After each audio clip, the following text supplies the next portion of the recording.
part pour la creepypasta. Je t'ai trouvé. C'est parti. Vraiment, elle fait peur celle-là, normalement.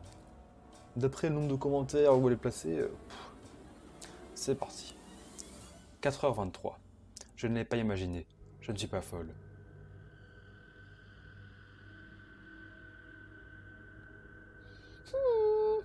Bon, je ne l'ai pas imaginé. Je ne suis pas folle. Ma vue a peut-être été altérée par ma consommation excessive d'alcool, mais je sais ce que j'ai vu. Je sais que c'était réel. Je suis assise dans un bain rempli d'eau glacée pour essayer de me débarrasser de cette impression d'être couverte de sang. De son sang. 5 heures plus tôt. Il devait être environ 23 heures lorsque j'ai trébuché sur ma porte d'entrée. Peut-être que trébucher est un euphémisme. Je me suis littéralement effondré par terre tellement j'étais épuisé, et tout ce que je voulais faire, c'était dormir. Cela faisait exactement 6 mois qu'Anna avait disparu, et malgré mes efforts pour me distraire, je savais qu'il faudrait beaucoup plus que quelques shots de vodka et la brûlante sensation qu'ils m'ont laissée dans la gorge pour m'empêcher de penser à elle. Anna est ma petite sœur. C'est une jeune fille de 16 ans, introvertie, qui a toujours l'air inquiète et effrayée. C'est pour cette raison que je ne crois pas une seule seconde qu'elle ait fugué. Non, elle a été kidnappée, j'en suis persuadé. La dernière personne à avoir vu Anna, la nuit de sa disparition, était son amie, alors qu'elle quittait la fête à laquelle elle était. Non, à laquelle elle était. Ou du moins, jusqu'à ce que je rentre chez moi cette nuit, à moitié bourré, pour retrouver ma petite sœur assise sur le sol de la cuisine. Ah, Anna? J'ai bafouillé en me frottant les yeux, essayant d'adapter mes yeux à l'obscurité ambiante. Pas de réponse. Elle était assise sur le sol, le dos contre le frigo, serrant ses genoux contre sa poitrine. Sans plus hésiter, je me suis précipité vers l'interrupteur et j'ai allumé la lumière. Mais avant que je ne puisse courir vers ma sœur, il y a eu 3 coups très forts contre la fenêtre. J'ai violemment sursauté et je me suis tourné vers la source du bruit. De l'autre côté de la vitre se trouvait Anna. Hein. Bien que sa voix fût étouffée par la distance, l'expression terrifiée de son visage couvert d'un maquillage qui avait coulé montrait clairement ce qu'elle voulait dire. Entre deux sanglots, elle me suppliait de sortir. J'ai reporté mon attention sur la fille assise par terre dans ma cuisine, qui était maintenant en train de me fixer. Hein. J'ai rapidement fait demi-tour vers la porte d'entrée et saisi la poignée, mais je n'ai pas réussi à ouvrir. La poignée ne voulait même pas bouger. Alors que j'essayais désespérément d'ouvrir la porte d'entrée, terrifié, j'ai croisé des regards de la fille dans la cuisine, qui était à présent en train de se lever. Lentement, très lentement. Elle portait le même pull rose, usé. Non, elle portait le même pull rose et usé qu'Anna portait toujours. Seulement, il était déchiré et imbibé de sang, pendant lamentablement de ses frêles épaules. J'ai regardé à nouveau par la fenêtre, mais la vraie Anna n'était plus là. Était-elle allée chercher de l'aide? J'ai violemment balancé mon corps contre la porte, dans une tentative futile et désespérée de l'ouvrir. Au même moment, la chose a commencé à parler et tout mon corps s'est figé. Je t'ai trouvé, a-t-elle murmuré d'une voix sans aucune émotion, sans détacher son regard du mien. Où, où est ma sœur? J'ai grogné. Ça ne pouvait pas être elle, j'ai pensé. La façon menaçante dont elle me fixait, Anna ne me regarderait jamais comme ça. La fille qui se tenait devant moi semblait inhumaine, drainée de toute vie. Bien qu'elle ressemble trait pour trait à Anna, ça ne pouvait pas être elle. Sans aucun doute, c'était ma vraie sœur à l'extérieur de la fenêtre et je devais la rejoindre. Je ne pouvais pas me permettre de la perdre à nouveau. Je ne le supporterais pas.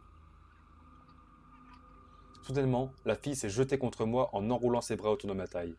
J'ai hurlé en essayant de me dégager, mais elle n'a fait que serrer plus fort. N'étant plus que pure adrénaline, je lui ai donné un coup de genou dans l'estomac. J'ai attrapé la bouilloire et je l'ai abattue sur sa tête. Alors qu'elle s'écroulait au sol, la porte s'est brutalement ouverte derrière moi. C'était Anna. Elle s'est agrippée à mon bras, sanglotant de manière incontrôlable alors que j'étais figé dans un silence stupéfait et choqué, fixant la fille inconsciente sur le sol, qui était maintenant entourée d'une flaque de sang. Je suis resté paralysé quelques minutes, mais les mains glacées d'Anna étaient serrées si fort contre mon bras que j'avais l'impression que je me tenais là depuis des heures. Elles étaient tellement froides qu'elles me brûlaient la peau et devaient être gelées. Puis soudainement, elle s'est calmée et m'a lâché le bras. Elle s'est avancée vers son sosie, qui n'avait toujours pas bougé d'un pouce. Elle lui a touché le cou des doigts pour vérifier son bout, puis elle avait levé les yeux vers moi d'un air désolé, secouant la tête. L'avais-je tuée? Non. Elle était en train de saigner. Elle se serait vidée de son sang, quoi qu'il arrive. Je savais que je devais faire quelque chose à son sujet, je n'allais pas la laisser là. Mais je devais d'abord m'occuper d'Anna, qui devait être terrorisée et frigorifiée. J'ai décidé que la meilleure solution serait de la mettre au lit et d'attendre le lendemain matin pour discuter de tout ça, pour lui permettre de se reposer et de récupérer des forces. Je ne voulais pas la brusquer. Je lui ai donc lavé le visage, je l'ai installé confortablement dans mon lit, et je l'ai laissé se remettre de ses émotions. De mon côté, je vais aller prendre un bain pour essayer d'encaisser tout ce qui venait de se passer. 4h23. Je comprends rien. 4h23. 5 heures plus tôt. Ok, compris. Compris. 4h23. J'étais couvert du sang de cette fille.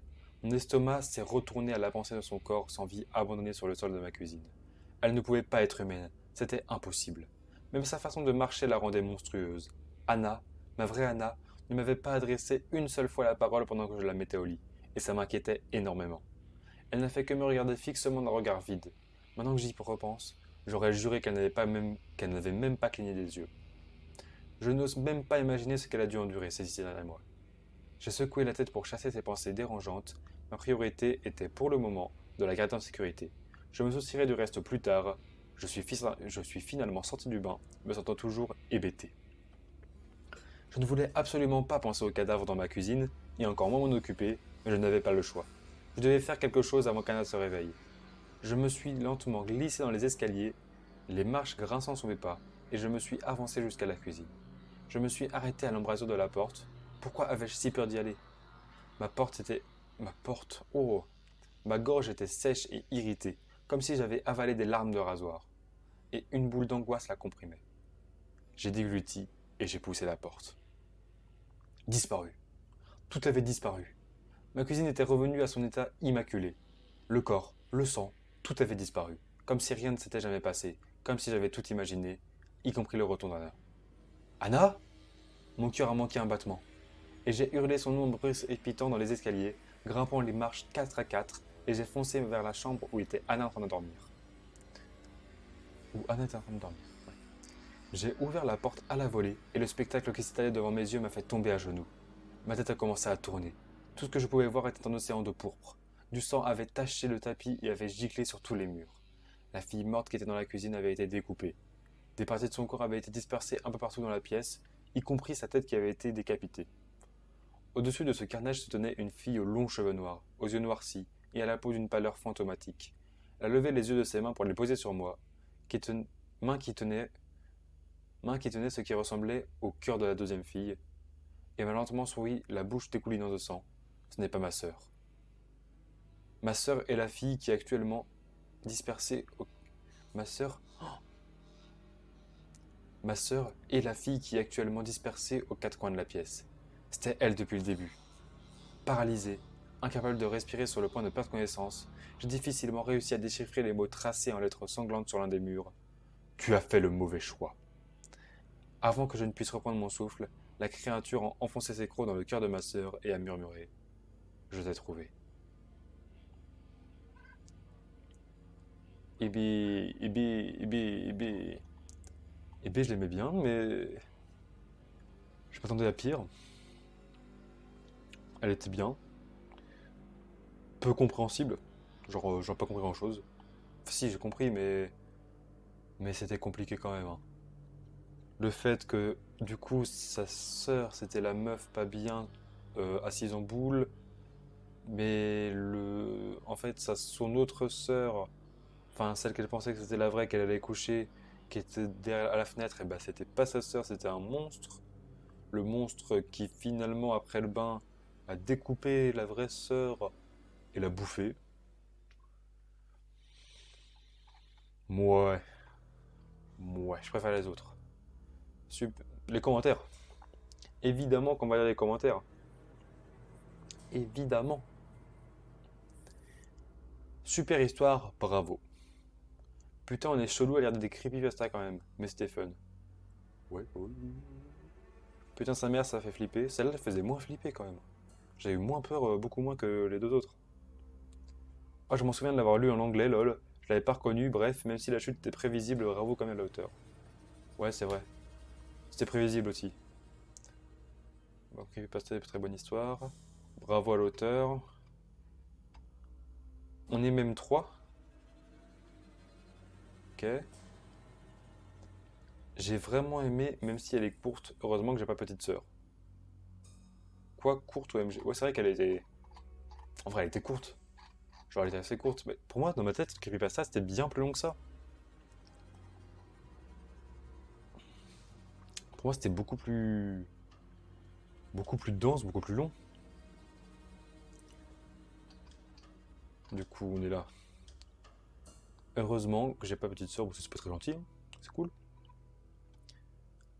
Un doppelganger. On va chercher ça. Let's go. Doppelganger. Un doppelganger. Un sosie. Ok. Ok, on peut voir le sosie de Robert Downey Jr. C'est mot issu de l'allemand signifiant sosie ou double d'une personne vivante. Ok. Mythologie. On va voir ça, hein. Figurant de nombreux folklores, notamment dans la mythologie germanique, logique, doppelganger se présente toujours comme une copie, le double d'un individu ou bien sa version alternative, souvent maléfique. Hein, c'est le double maléfique, c'est l'alter ego. Ah, voilà. Par ailleurs, le concept d'alter ego est très commun dans de nombreuses hautes cultures et croyances. Selon les légendes, l'apparition d'un doppelganger est un mauvais présage, annonçant des malheurs ou la mort de l'individu croisant son double. Oui, bah c'est ça en fait, c'est un doppelganger dans le doppelganger dans la creepypasta. Gunger? Ganger. C'est ganger, pas gunger. Non, non, là. What the fuck, flippant, mais je le conseille aux amateurs de frissons. Mais je trouvais pas si flippante, hein. Super histoire, moi qui suis fan de paranormal, j'ai adoré, même si, même si comme d'habitude la chute était prévisible. Oui, oui, c'est vrai. Ça m'a pas fait peur, mais c'était quand même bien flippant. Ça va. Cette creepypasta est exceptionnelle, surtout quand on la lit à minuit, ce qui est mon cas. Car j'ai adoré l'histoire, elle est vraiment entraînante, super histoire, mais maintenant je ne dormirai plus de la nuit. Ça va, c'est pas. Franchement, celle d'avant sur. Je sais plus. Ah si, le truc de. Non, je sais plus. Il y a eu Disney, le Doppelganger, et. Et je vais voir maintenant en fait. Ça devait pas faire si peur que ça. Ah, la pub. La pub était très bien. La pub était vraiment bien. J'ai bien aimé la pub. Disney était bien, mais bon, ouais. La pub, même si c'était pas super, enfin c'était court quoi, ça pas laissé le temps de se mettre dans l'ambiance, c'était vraiment bien. Ok, elle est cool, et oui, je suis glauque. C'est quoi le rapport? Pourquoi les gens disent ça? Alors on est deux à être bizarre, on est même trois. Ah, c'est pour ça que lui il dit. On est même trois.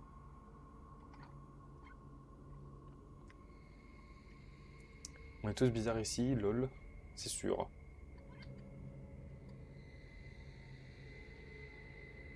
Waouh, c'est vraiment une histoire fantastique. C'est triste pour le vécu, mais cela reste très intéressant. Fais pas le malin, gros, tu sais pas écrire. Ça clash fort. Ça clash très très fort.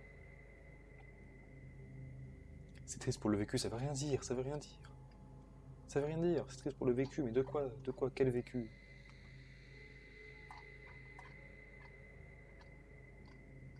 Bon,